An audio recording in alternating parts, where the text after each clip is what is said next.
নমস্কার, এটা হচ্ছে আমার ডানকুনিতে জমি। আমি ভীষণ গাছ ভালোবাসি। দেখুন, এই যে সর্ষে গাছ, মূলো গাছ, পালং, অনেক কিছু গাছ বসিয়েছি, কিন্তু দেখুন এ কি অবস্থা করে দিয়েছে। একটা বাংলাদেশি, হাসান নাম, এই যে টিনের ঘরটা দেখতে পাচ্ছেন, গরু দিয়ে খাওয়ায় এবং আগুন লাগিয়ে দিয়েছে। এই দেখুন কি অবস্থা। দেখুন সর্ষে গাছের এই ফুলটা, এই যে সর্ষে গাছের যে ফুল কত সুন্দর দেখতে, দেখুন পুরো গাছ পুড়িয়ে দিয়েছে। এই ছোট্ট ফুলটি কি দোষ করেছে? ওর উদ্দেশ্য হচ্ছে যাতে আমি এই জমিটা বেচে দিই। এই যে আমি এত গাছ ভালোবাসি, এই যে এত খালের ধারে এত গাছ বসিয়েছি, এটাও সহ্য হয় না। দেখুন এখনো প্রমাণ দিচ্ছে ওর গরু, ওই যে ওর গরু দিয়ে খাইয়ে স্কুলে সব পুরো পুড়িয়ে দিয়ে নষ্ট করে দিয়েছে। গোটা জমি, কোনো জমিতে কোনো কিছু কারো কিছু করেনি। আরেকটা দেখুন প্রমাণ, এই দেখুন এই যে সর্ষে গাছ দেখছেন, এটা উবড়ে দিয়েছে।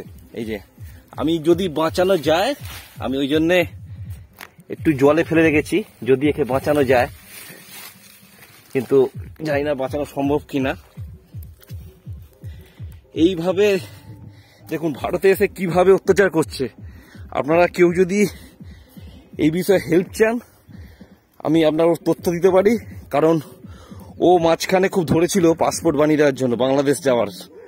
ওর গ্রামের বাড়ি যাবে।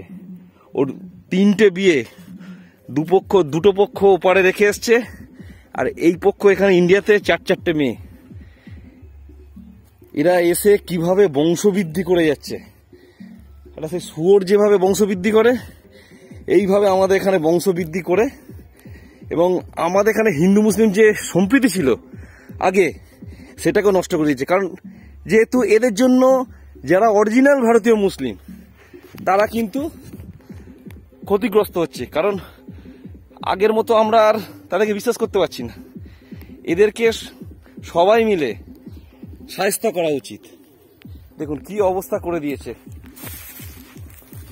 এখানে গাছগুলোকে নেতি দিয়েছে, গাছ উবড়ে দিয়েছে, গরু দিয়ে খাইয়ে দেয়। কত সুন্দর একটা সর্ষে, আমি পুরো খালটাকে কি সুন্দরভাবে তৈরি করেছিলাম। দেখুন কি অবস্থা, দেখুন পুরো ফুরিয়ে দিয়েছে।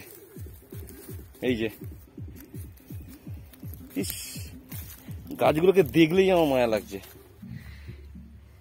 পুরো নেতিয়ে গেছে।